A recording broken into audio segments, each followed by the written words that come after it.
ਕਰਨ ਜਾ ਰਹੇ ਹਾਂ ਕਿ ਮੀਡੀਆ ਰਿਪੋਰਟਾਂ ਅਨੁਸਾਰ ਸ਼੍ਰੀ ਕਰਤਾਰਪੁਰ ਸਾਹਿਬ ਦੇ ਲੰਗਰ ਲਈ ਗੁਰਦੁਆਰਾ ਸਾਹਿਬ ਨਾਲ ਲੱਗਦੀ 64 ਏਕੜ ਜ਼ਮੀਨ ਵਿੱਚ ਵੱਖ-ਵੱਖ ਸਬਜ਼ੀਆਂ, ਦਾਲਾਂ ਅਤੇ ਕਣਕ ਦੀ ਬਿਜਾਈ ਸ਼ੁਰੂ ਕੀਤੀ ਜਾ ਚੁੱਕੀ ਹੈ। ਗੁਰਦੁਆਰਾ ਸਾਹਿਬ ਦੀ ਜ਼ਮੀਨ ਵਿੱਚ ਪੈਦਾ ਕੀਤੀਆਂ ਜਿਨਸਾਂ ਨੂੰ ਲੰਗਰ ਵਿੱਚ ਇਸਤੇਮਾਲ ਕੀਤਾ ਜਾਵੇਗਾ ਔਰ ਇਸ ਤੋਂ ਇਲਾਵਾ ਸ਼ਰਧਾਲੂਆਂ ਨੂੰ ਪ੍ਰਸ਼ਾਦ ਵਿੱਚ ਦੇਣ ਲਈ ਅੰਬ, ਸੰਤਰੇ, ਅਮਰੂਦ ਆਦਿ ਦੇ ਪੌਦੇ ਵੀ ਗੁਰਦੁਆਰਾ ਸਾਹਿਬ ਦੇ ਨਜ਼ਦੀਕ ਗੁਰੂ ਸਾਹਿਬ ਦੇ ਖੇਤਾਂ ਅਤੇ ਬਾਗਾਂ ਵਿੱਚ ਲਗਾਏ ਗਏ ਹਨ। ਸੋ ਇਸ ਬਾਰੇ ਆਪਾਂ ਗੱਲਬਾਤ ਕਰਨ ਜਾ ਰਹੇ ਹਾਂ। ਸੋ ਅਸੀਂ ਚਾਹਾਂਗੇ ਕਿ ਤੁਸੀਂ ਇਸੇ ਤਰ੍ਹਾਂ ਬਣੇ ਰਹਿਣਾ। ਦੇਖਣ ਸੁਣਨ ਜਾਂ ਲਿਖਣ ਲਈ ਤੁਹਾਡਾ ਸਭ ਦਾ ਬਹੁਤ ਬਹੁਤ ਸ਼ੁਕਰੀਆ ਜੀ। ਡਾਕਟਰ ਸਾਹਿਬ ਕੀ ਕਹਿਣਾ ਚਾਹੋਗੇ? ਦੇਖੋ, ਇੱਕ ਵਕਤ ਸੀ ਕਿ ਸਾਡੇ ਪਾਕਿਸਤਾਨ ਦੇ ਹਵਾਲੇ ਨਾਲ ਕੋਈ ਬਹੁਤੀਆਂ ਖਬਰਾਂ ਪੋਲੀਟੀਕਲੀ ਅੱਪਰ ਲੈਵਲ 'ਤੇ ਤਾਂ ਹੁੰਦੀਆਂ ਸੀ। ਸਿੱਖ ਧਰਮ ਨਾਲ ਸੰਬੰਧਿਤ ਜਾਂ ਸਾਡੇ ਕਾਮਨ ਦਿਲਚਸਪੀ ਦੀ ਕੋਈ ਖਾਸ ਖਬਰ ਨਹੀਂ ਸੀ ਹੁੰਦੀ। ਪਰ ਹੁਣ ਕੋਈ ਦਿਨ ਐਸਾ ਨਹੀਂ ਹੁੰਦਾ ਜਿੱਦਣ ਉੱਥੋਂ ਕੋਈ ਨਾ ਕੋਈ ਖਬਰ ਨਾ ਹੋਏ। ਜਿਵੇਂ ਸਿੱਖ ਜਿਹੜੇ ਇੱਕ ਯੰਗ ਸਿੱਖ ਨੂੰ PhD ਦੀ ਡਿਗਰੀ ਮਿਲੀ, ਉਹਨਾਂ ਦੀ ਪੂਰੀ ਖਬਰ, ਫੋਟੋ ਵਾਈਸ ਚਾਂਸਲਰ ਨਾਲ, ਔਰ ਪੂਰਾ ਫਿਰ ਅਸੀਂ 21 ਫਰਵਰੀ ਨੂੰ ਮਦਰ ਲੈਂਗੁਏਜ ਡੇ, ਇੰਟਰਨੈਸ਼ਨਲ ਮਦਰ ਲੈਂਗੁਏਜ ਡੇ ਲਾਹੌਰ ਦੇ ਵਿੱਚ ਸਭ ਨੇ ਸਾਂਝੇ ਤੌਰ ਦੇ ਉੱਤੇ ਵੱਡੀ ਗਿਣਤੀ 'ਚ ਪੰਜਾਬੀ ਦੇ ਅਦੀਬ ਔਰ ਪ੍ਰੋਫੈਸਰ ਕਲਿਆਣ ਸਿੰਘ ਜਿਹੜੇ ਉੱਥੇ ਪ੍ਰੋਫੈਸਰ ਨੇ ਉਹ ਵੀ ਉਹਦਾ ਹਿੱਸਾ ਸੀ। ਸੋ ਹੁਣ ਇਵੇਂ ਲੱਗਦਾ ਹੁੰਦਾ ਹੈ ਕਿ ਭਾਈ ਇਹ ਸਾਰਾ ਕੁਛ ਜਿਹੜਾ ਸਾਡਾ ਸਾਂਝੇ ਤੌਰ ਦੇ ਉੱਤੇ ਲਹਿੰਦਾ ਪੰਜਾਬ ਪਾਕਿਸਤਾਨ ਸਾਡਾ ਆਪਣਾ ਵਤਨ ਹੈ ਔਰ ਅਸੀਂ ਉਸ ਨੂੰ ਉਵੇਂ ਹੀ ਖਬਰਾਂ ਨੂੰ ਦੇਖਦੇ ਹਾਂ। ਔਰ ਅੱਜ ਜਦੋਂ ਕਰਤਾਰਪੁਰ ਸਾਹਿਬ ਦੇ ਹਵਾਲੇ ਨਾਲ ਤਾਂ ਹੁਣ ਇੱਕ ਪਾਸੇ ਬੇਸ਼ੱਕ ਬਹੁਤ ਪਾਬੰਦੀਆਂ ਕੋਰੀਡੋਰ ਤੋਂ ਆਉਣ ਵਾਲਿਆਂ ਲਈ ਲੱਗੀਆਂ ਰਹੀਆਂ ਨੇ, ਲੇਕਿਨ ਇਹਦੇ ਬਾਵਜੂਦ ਜਿਹੜੀ ਹੈ ਆਮਦੋ ਰਫਤ ਵੱਧ ਰਹੀ ਹੈ। ਪਿਛਲੇ ਦਿਨਾਂ 'ਚ ਭਾਵੇਂ ਉਹ ਐਕਟਿੰਗ ਹੀ ਕਰਦੇ ਨੇ, ਗਿਆਨੀ ਹਰਪ੍ਰੀਤ ਸਿੰਘ ਜਥੇਦਾਰ ਅਕਾਲ ਤਖਤ, ਉਹ ਆਏ ਕਿਉਂਕਿ ਨਨਕਾਣਾ ਸਾਹਿਬ 'ਚ ਵੀ 21 ਫਰਵਰੀ ਨੂੰ ਹੀ ਸਾਕਾ ਨਨਕਾਣਾ ਸਾਹਿਬ ਵਾਲਾ ਦਿਨ ਸੀ ਔਰ ਧਾਰਮਿਕ ਸਮਾਗਮ ਹੋਏ। ਉਹਦੇ 'ਚ ਗਿਆਨੀ ਹਰਪ੍ਰੀਤ ਸਿੰਘ ਨੇ ਪਾਰਟਿਸਿਪੇਟ ਕੀਤਾ, ਹੋਰ ਵੀ ਗੁਰਦੁਆਰਿਆਂ 'ਚ ਹੋਏ। ਸੋ ਮਤਲਬ ਇਹ ਹੈ ਕਿ ਵੀ ਹੁਣ ਉੱਥੋਂ ਵਾਲਿਆਂ ਲਈ ਕਰਤਾਰਪੁਰ ਸਾਹਿਬ ਕੋਰੀਡੋਰ ਦਾ ਇੰਨਾ ਕੁ ਸੌਖਾ ਰਾਹ ਹੈ ਕਿ ਵੀ ਉੱਥੋਂ ਜਦੋਂ ਮਰਜ਼ੀ ਉਹ ਆ ਜਾ ਸਕਦੇ ਨੇ। ਖਾਸ ਤੌਰ 'ਤੇ ਉਹਨਾਂ ਨੂੰ ਤਾਂ ਸਪੈਸ਼ਲ ਜਿਹੜੀ ਹੈ ਪਰਮਿਸ਼ਨ ਹੋਏਗੀ। ਪਰ ਬਾਕੀ ਵੀ ਕੋਈ ਨਾ ਕੋਈ ਖਬਰ ਪਿਛਲੇ ਦਿਨਾਂ 'ਚ ਵੀ ਸੀ। ਇਕੱਲੇ ਹੁਣ ਇਹ ਨਹੀਂ ਵੀ ਸਿੱਖਾਂ ਦੇ ਲਈ ਉਹ ਇੱਕ ਮਿਲਣ ਦਾ ਮੁਕਾਮ ਹੈ, ਇਹ ਵੀ ਸੀ ਕਿ ਜੀ ਕਿਵੇਂ 72 ਸਾਲ ਬਾਅਦ ਵਿਛੜੇ ਮਿਲੇ ਔਰ ਉਹ ਦੋਨੋਂ ਹੀ ਪਰਿਵਾਰ ਜਿਹੜੇ ਨੇ ਉਹ ਨੌਨ ਸਿੱਖ ਪਰਿਵਾਰ ਸੀ ਜਿਨ੍ਹਾਂ ਨੂੰ ਇਹ ਪਤਾ ਲੱਗਾ। ਔਰ ਉੱਥੇ ਜਿਹੜੇ ਪੰਜਾਬੀ ਚੈਨਲ ਜਦੋਂ ਇੰਟਰਵਿਊ ਕਰਦੇ ਨੇ ਔਰ ਅਪਲੋਡ ਹੁੰਦੀਆਂ ਵੀਡੀਓ, ਸੋ ਬਾਬਾ ਨਾਨਕ ਦਾ ਉਹ ਮੁਕਾਮ ਵਿਛੜਿਆਂ ਮੇਲੇ ਪ੍ਰਭੂ, ਉਹ ਵਿਛੜਿਆਂ ਨੂੰ ਵੀ ਮਿਲਦਾ ਹੈ। ਰੂਹਾਨੀ ਤੌਰ 'ਤੇ ਤਾਂ ਗੁਰੂ ਮਿਲਦਾ ਹੀ ਹੈ, ਉਹ ਧੰਨ ਧੰਨ ਬਾਬਾ ਨਾਨਕ ਜਿਹੜਾ ਵਿਛੜਿਆਂ ਨੂੰ ਮਿਲਦਾ। ਪਰ ਹੁਣ ਅੱਜ ਮੈਂ ਜਦੋਂ ਇਹ ਖਬਰ ਦੇਖੀ ਮੈਂ ਕਿਹਾ ਵੀ ਇਹਦੇ 'ਚ ਹਰ ਚੀਜ਼ ਦੇ ਵਿੱਚ ਇੱਕ ਆਪਣਾ ਸਵਾਦ ਹੁੰਦਾ ਹੈ। ਜਦੋਂ ਅਸੀਂ ਕਰਤਾਰਪੁਰ ਸਾਹਿਬ ਦਾ ਜ਼ਿਕਰ ਕਰਦੇ ਹਾਂ, ਦਾ ਵੈਰੀ ਮੈਂਸ਼ਨ, ਉਹ ਤੁਹਾਨੂੰ ਉਸ ਧਰਤੀ 'ਤੇ ਲੈ ਜਾਂਦਾ ਹੈ, ਉਸ ਫਿਜ਼ਾ 'ਚ ਲੈ ਜਾਂਦਾ ਹੈ। ਬਜ਼ੁਰਗ ਬਾਬਾ ਨਾਨਕ 60 ਸਾਲ, ਕਿਉਂਕਿ ਆਲਮੋਸਟ 18 ਸਾਲ ਉਹਨਾਂ ਨੇ ਜ਼ਿੰਦਗੀ ਦੇ ਗੁਜ਼ਾਰੇ ਔਰ 52 ਸਾਲ ਦੀ ਉਮਰ ਦੇ ਲਗਭਗ ਸਨ ਜਦੋਂ ਕਿ ਕਰਤਾਰਪੁਰ ਉਹਨਾਂ ਨੇ ਫਾਊਂਡ ਕੀਤਾ। ਔਰ ਉਦੋਂ ਅੱਜ ਅਸੀਂ ਦੇਖਦੇ ਹਾਂ ਕਿ 70-80 ਸਾਲ ਵੀ ਨਾਰਮਲ ਉਮਰ ਲੱਗਦੀ ਹੈ 70 ਸਾਲ ਤੱਕ। ਉਦੋਂ ਐਵਰੇਜ ਜਿਹੜੀ ਲਾਈਫ ਐਕਸਪੈਕਟੈਂਸੀ ਹੈ ਉਹ 30-32 ਸਾਲ ਤੋਂ ਜ਼ਿਆਦਾ ਨਹੀਂ ਸੀ, ਕੁਛ ਹਾਲਤਾਂ 'ਚ ਇਸ ਤੋਂ ਵੀ ਘੱਟ ਹੋਏਗੀ। ਸੋ ਹੁਣ 50 ਸਾਲ ਤੋਂ ਉੱਪਰ ਦੇ ਬਜ਼ੁਰਗ ਬਾਬਾ ਗੁਰੂ ਨਾਨਕ ਜਦੋਂ ਖੇਤਾਂ ਦੇ ਵਿੱਚ ਆਪਣੇ ਹੱਥਾਂ ਨਾਲ ਹਲ ਚਲਾ ਰਹੇ ਨੇ, ਝੋਨਾ ਬੀਜ ਰਹੇ ਨੇ, ਕੋਈ ਹੋਰ ਨਾਲ ਜਿਹੜੇ ਨੇ ਸੰਗਤਾਂ ਲੱਗੀਆਂ ਹੋਈਆਂ ਨੇ, ਅਤੇ ਉਸ ਧਰਤੀ ਦੇ ਜ਼ਰਰੇ ਜ਼ਰਰੇ ਦੇ ਵਿੱਚ ਜਿਹਨੂੰ ਅਸੀਂ ਜਦੋਂ ਕਿਸੇ ਦੀ ਮਿਹਨਤ ਕਰਕੇ ਕੋਈ ਚੀਜ਼ ਬਣਾਈ ਹੁੰਦੀ ਹੈ ਅਤੇ ਉਹ ਕਹਿੰਦੇ ਨੇ ਜੀ ਅਸੀਂ ਖੂਨ ਪਸੀਨਾ ਇੱਕ ਕਰ ਦਿੱਤਾ।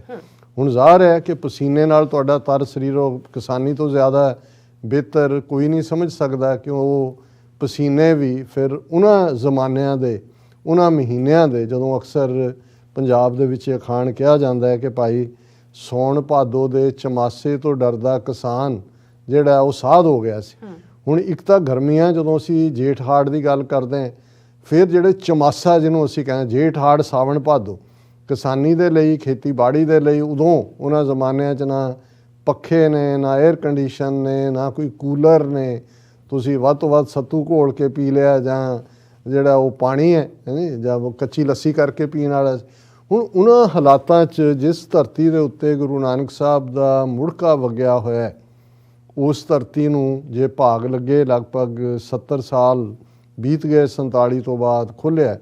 ਹੁਣ ਜਿਹੜਾ ਇੱਕ ਬ੍ਰਿਲੀਅੰਟ ਆਈਡੀਆ ਉੱਥੇ ਉਹਨਾਂ ਨੇ ਕੀਤਾ ਕਿ ਭਾਈ ਇੱਥੇ ਗੁਰੂ ਨਾਨਕ ਸਾਹਿਬ ਨੇ ਖੇਤੀਬਾੜੀ ਕੀਤੀ ਹੈ, ਉਹ ਜ਼ਮੀਨ ਨੂੰ ਅਸੀਂ ਉਸ ਦੇ ਵਿੱਚ ਹਰ ਉਹ ਫਸਲ ਉਗਾਵਾਂਗੇ ਜਿਹੜੀ ਪੋਸੀਬਲ ਹੈ, ਜੀ ਔਰ ਉਹਨਾਂ ਖੇਤਾਂ ਦੀ ਜਿਹੜੀ ਉਪਜ ਹੈ ਉਹਨੂੰ ਹੀ ਕਰਤਾਰਪੁਰ ਸਾਹਿਬ ਦੇ ਲੰਗਰ ਲਈ ਇਸਤੇਮਾਲ ਕੀਤਾ ਜਾਏਗਾ। ਉਹਨੇ ਬ੍ਰਿਲੀਅੰਟ ਆਈਡੀਆ, ਔਰ ਉਹਦੇ ਤੇ ਇਹ ਨਹੀਂ ਹੈ ਵੀ ਸਿਰਫ ਆਈਡੀਆ, ਇਸ ਤੇ ਬੜੀ ਤੇਜ਼ੀ ਦੇ ਨਾਲ ਕੰਮ ਸ਼ੁਰੂ ਹੋਇਆ। ਫਿਰ ਉਹਨਾਂ ਨੇ ਇਹ ਵੀ ਕਿਹਾ ਕਿ ਭਾਈ ਇੱਥੇ ਅਸੀਂ ਉਹ ਫਰੂਟ ਵੀ ਲਾਈਏ ਜਿਨ੍ਹਾਂ ਦਾ ਜਿਹੜੇ ਦਰਸ਼ਨ ਕਰਨ ਆਉਣ ਵਾਲੇ ਨੇ ਉਹ ਪ੍ਰਸ਼ਾਦ ਦੇ ਤੌਰ ਤੇ, ਜਿੱਥੇ ਉਹ ਦੇਗ ਕੜਾ ਪ੍ਰਸ਼ਾਦ ਤਿਆਰ ਹੁੰਦਾ ਉਹ ਤਾਂ ਲੈਣਗੇ ਹੀ, ਲੇਕਿਨ ਇਹ ਵੀ ਕਿਉਂਕਿ ਉਹ ਦੇਗ ਤਾਂ ਤੁਹਾਡੀ ਇਮੀਡੀਏਟ ਹੁੰਦੀ ਆ, ਉਹ ਤਾਂ ਉਸ ਦੀ ਥਾਂ ਪਿੰਨੀਆਂ ਤੇ ਦੂਜੇ ਦਾ ਕਈ ਸ਼ੁਰੂ ਕੀਤਾ ਪਿੰਨੀ ਪ੍ਰਸ਼ਾਦ। ਔਰ ਇਹ ਖਬਰ ਪੰਜਾਬ ਦੇ ਮੇਨ ਮੀਡੀਆ 'ਚ ਹੀ ਲੱਗੀ ਹੈ, ਔਰ ਦਰਸ਼ਕ ਜਿਹੜੇ ਨੇ ਉਹ ਸਾਈਡ ਬੋਰਡ ਵੀ ਦੇਖ ਸਕਦੇ ਨੇ। ਔਰ ਇਹ ਹੈ ਕਿ ਉਹਨਾਂ ਨੇ 64 ਏਕੜ ਜ਼ਮੀਨ ਦੇ ਉੱਤੇ ਜਿਹੜਾ ਉਹ ਸਬਜ਼ੀਆਂ, ਦਾਲਾਂ ਤੇ ਕਣਕ ਦੀ ਬਿਜਾਈ ਸ਼ੁਰੂ ਕੀਤੀ ਹੈ, ਔਰ 25 ਏਕੜ ਦੇ ਉੱਤੇ ਸੂਰਜਮੁਖੀ, ਸਨਫਲਾਵਰ ਤੇ ਜੈਤੂਨ, ਇਸ ਦੀ ਖੇਤੀ ਵੀ ਜਿਹੜੀ ਹੈ ਉਹਨਾਂ ਨੇ ਕੀਤੀ ਹੈ। ਜ਼ਾਹਰ ਹੈ ਕਿ ਉਹਦੇ ਚੋਂ ਇਕਨੋਮਿਕਲੀ ਵੀ ਜਿਹੜਾ ਕੀ ਕੀਤਾ, ਜਿਹੜਾ ਉਹ ਸੂਰਜਮੁਖੀ ਦੀ ਡਿਮਾਂਡ ਵੀ ਹੈ ਜਦੋਂ ਤੁਸੀਂ ਸਨਫਲਾਵਰ ਆਇਲ ਕਹਿੰਦੇ ਹੋ। ਹੁਣ 64 ਏਕੜ ਦੇ ਵਿੱਚ ਸਬਜ਼ੀਆਂ, ਦਾਲਾਂ ਤੇ ਕਣਕ ਦੀ ਬਿਜਾਈ ਸ਼ੁਰੂ ਕੀਤੀ ਜਾ ਚੁੱਕੀ ਹੈ। ਔਰ ਇਹ ਬਰੀਫ ਕਰ ਰਹੇ ਨੇ ਉਸ ਕਰਤਾਰਪੁਰ ਸਾਹਿਬ ਦੇ ਰੱਖ ਰਖਾਵ ਪ੍ਰੋਜੈਕਟ ਮੈਨੇਜਿੰਗ ਯੂਨਿਟ ਦੇ ਚੀਫ ਐਗਜ਼ੈਕਟਿਵ ਅਫਸਰ ਮੁਹੰਮਦ ਲਤੀਫ। ਔਰ ਉਹਨਾਂ ਨੇ ਕਿਹਾ ਕਿ ਵੀ ਅਸੀਂ ਨਾਲ ਲੱਗਦੀ ਜ਼ਮੀਨ ਜਿਹੜੀ ਹੈ ਗੁਰਦੁਆਰਾ ਸਾਹਿਬ ਦੇ, ਉਹਦੇ ਤੇ 15 ਏਕੜ ਸੂਰਜਮੁਖੀ, 10 ਏਕੜ 'ਚ ਅਗਲੇ ਹਫਤੇ 'ਚ ਜੈਤੂਨ ਦੀ ਬਿਜਾਈ ਹੋਏਗੀ। ਇਸੇ ਤਰ੍ਹਾਂ ਮੌਸਮ ਮੁਤਾਬਕ ਮੱਕੀ ਤੇ ਚਾਵਲ ਦੀ ਫਸਲ ਵੀ ਜਲਦੀ ਲਗਾਈ ਜਾਏਗੀ। ਉਹਨਾਂ ਨੇ ਦੱਸਿਆ ਕਿ ਭਾਈ ਖੇਤਾਂ ਦੇ ਬਾਗ ਦੇ ਨਜ਼ਦੀਕ ਗੁਰਮੁਖੀ 'ਚ ਲਿਖੇ ਬੋਰਡ ਵੀ ਲਗਾਏ ਗਏ ਨੇ, ਜਿਹੜੇ ਦਰਸ਼ਕ ਦੇਖ ਸਕਦੇ ਨੇ।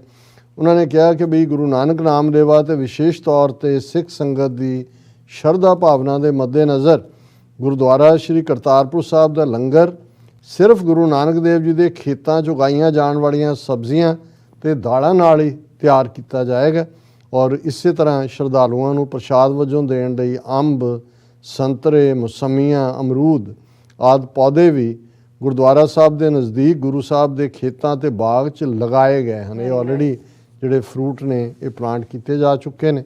ਔਰ ਅਸੀਂ ਮੁਬਾਰਕਬਾਦ ਦਿੰਦੇ ਹਾਂ ਪਾਕਿਸਤਾਨ ਵੈਕੂਇਸ ਟਰਸਟ ਪ੍ਰਾਪਰਟੀ ਬੋਰਡ ਨੂੰ, ਔਰ ਜਿਹੜਾ ਉੱਥੋਂ ਦੇ ਰੱਖ ਰਖਾਵ ਕਰਦੇ ਨੇ ਕਿ ਉਹ ਸਿੱਖਾਂ ਦੀਆਂ ਭਾਵਨਾਵਾਂ ਨੂੰ ਜਿਵੇਂ ਵੀ ਪੋਸੀਬਲ ਹੋ ਸਕਦਾ ਉਸ ਦੀ ਨੂੰ ਇਨ ਪ੍ਰੈਕਟਿਸ ਜਿਹੜਾ ਉਹ ਸਟੈਪ ਲੈ ਰਹੇ ਨੇ। ਔਰ ਜਿਵੇਂ ਅਸੀਂ ਰੂਹਾਨੀ ਵਿਚਾਰ ਕਰਦੇ ਹਾਂ, ਜੇ ਕਰਤਾਰਪੁਰ ਸਾਹਿਬ ਦਾ ਖਿਆਲ ਆਏ, ਉਸ ਧਰਤੀ ਦਾ ਆਏ, ਨਨਕਾਣਾ ਸਾਹਿਬ ਦਾ, ਫਿਰ ਰੂਹਾਨੀਅਤ ਦੀ ਗੱਲ ਜਿਹੜੀ ਹੈ ਉਸ ਦਾ ਇੱਕ ਆਪਣਾ ਪ੍ਰਭਾਵ ਬਣ ਜਾਂਦਾ ਹੈ। ਔਰ ਸ੍ਰੀ ਰਾਗ 'ਚ ਅਸੀਂ ਗੁਰੂ ਨਾਨਕ ਸਾਹਿਬ ਦੀ ਬਾਣੀ ਦੀ ਵਿਚਾਰ ਮੁਕੰਮਲ ਕਰ ਲਈ ਹੈ।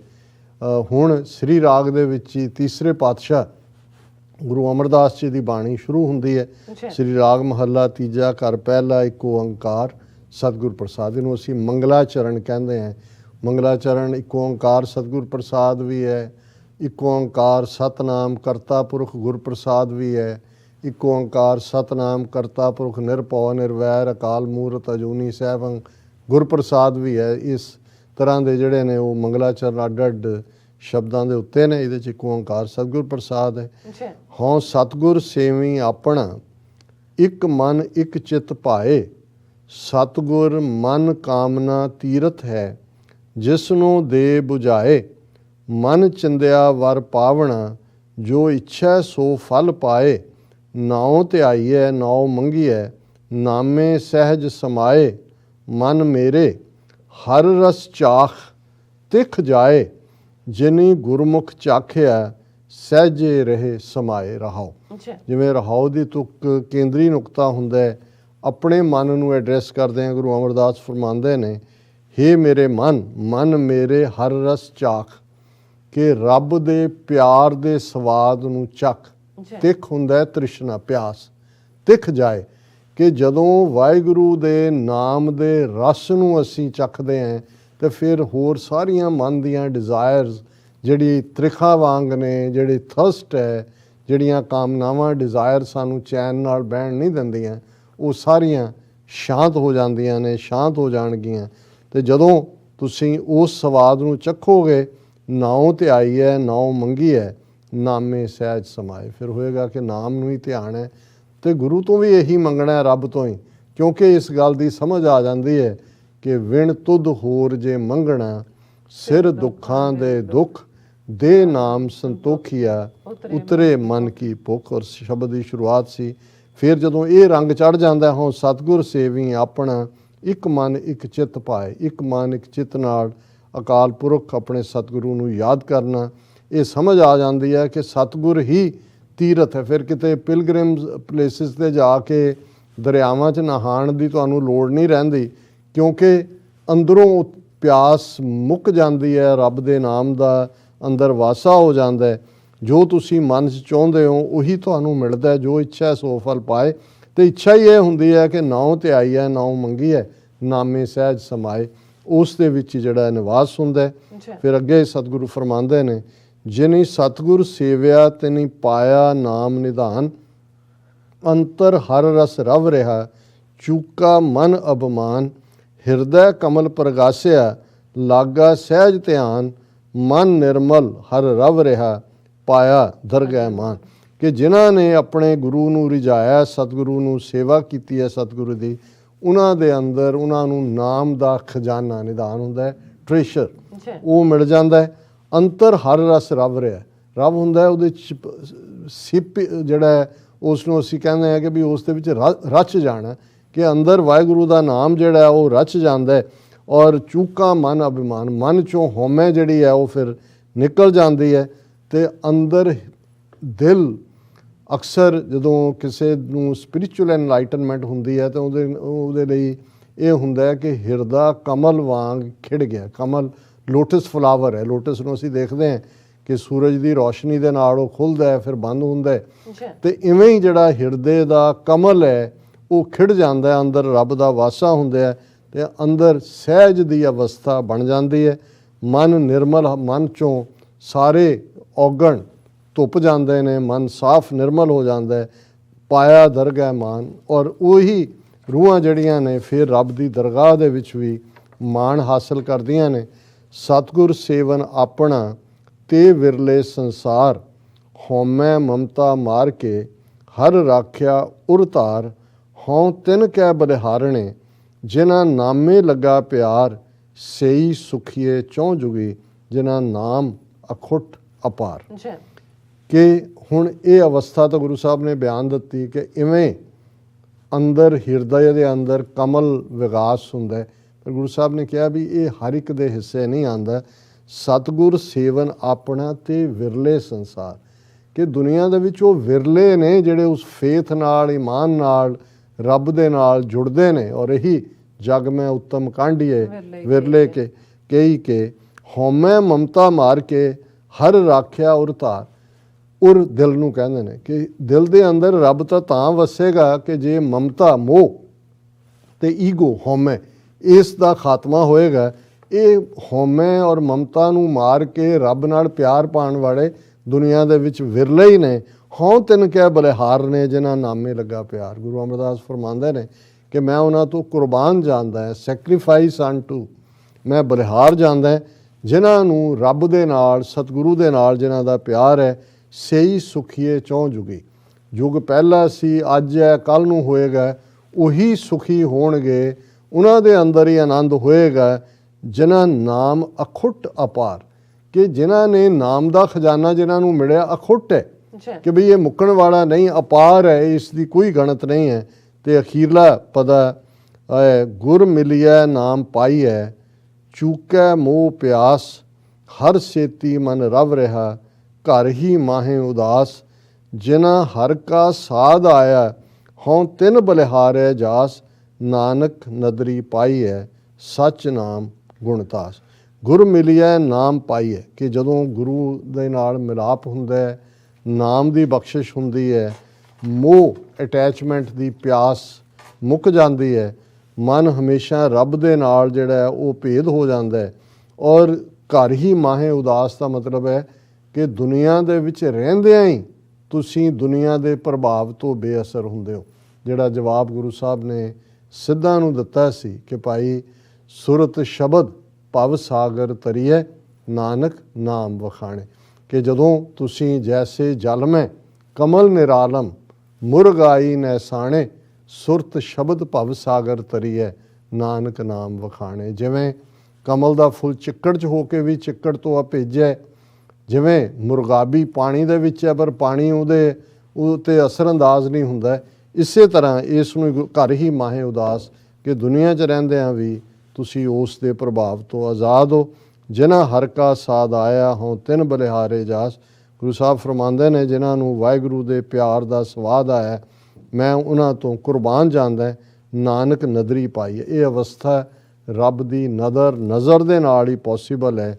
ਸੱਚ ਨਾਮ ਗੁਣਤਾਸ, ਗੁਣਾਂ ਦਾ ਖਜ਼ਾਨਾ ਸੱਚਾ ਨਾਮ ਉਸ ਨੂੰ ਹੀ ਮਿਲਦਾ ਜਿਨ੍ਹਾਂ ਦੇ ਉੱਤੇ ਰੱਬ ਦੀ ਨਜ਼ਰ ਸਵੱਲੀ ਹੁੰਦੀ ਹੈ, ਉਹਨਾਂ ਦੀ ਨਜ਼ਰ ਹੁੰਦੀ ਜੀ ਰਾਜ ਸਾਹਿਬ ਤੁਹਾਡਾ ਬਹੁਤ ਬਹੁਤ ਸ਼ੁਕਰੀਆ। ਤੁਸੀਂ ਅੱਜ ਦੇ ਇਸ਼ੂ ਤੇ ਅੱਜ ਦਾ ਵਿਚਾਰ ਸਾਡੇ ਦਰਸ਼ਕਾਂ ਨਾਲ ਸਾਂਝਾ ਕੀਤਾ। ਸੋ ਇਸ ਨਾਲ ਆਪਣੇ ਵਿਊਅਰਸ ਕੋਲ ਨੇ ਇਜਾਜ਼ਤ। ਵਿਊਅਰਸ ਸਾਡੇ ਪ੍ਰੋਗਰਾਮ ਦਾ ਸਮਾਂ ਇੱਥੇ ਸਮਾਪਤ ਹੁੰਦਾ। ਤੁਸੀਂ ਆਪਣੀ ਰਾਏ ਤੇ ਸੁਝਾਅ ਸਾਨੂੰ ਭੇਜਣਾ ਭੁੱਲਣਾ। ਸਾਡੇ ਇਸ ਪਤੇ ਤੇ sos@tv84.tv ਤੇ ਅਸੀਂ ਆਪਣਾ ਪ੍ਰੋਗਰਾਮ ਲੈ ਕੇ ਫਿਰ ਦੁਬਾਰਾ ਤੁਹਾਡੇ ਰੂਬਰੂ ਹੋਵਾਂਗੇ। ਤਦ ਤੱਕ ਲਈ ਮੈਨੂੰ ਤੇ ਆਪਣਾ ਸੁਣਾ ਗਿਆ ਦੋ ਦੇਖਦੇ ਰਹੋ TV84। ਬੁਲਾ ਦਿਓ ਫਤਿਹ। ਵਾਹਿਗੁਰੂ ਜੀ ਕਾ ਖਾਲਸਾ, ਵਾਹਿਗੁਰੂ ਜੀ ਕੀ ਫਤਿਹ। ਰੱਬ ਰਾਖਾ।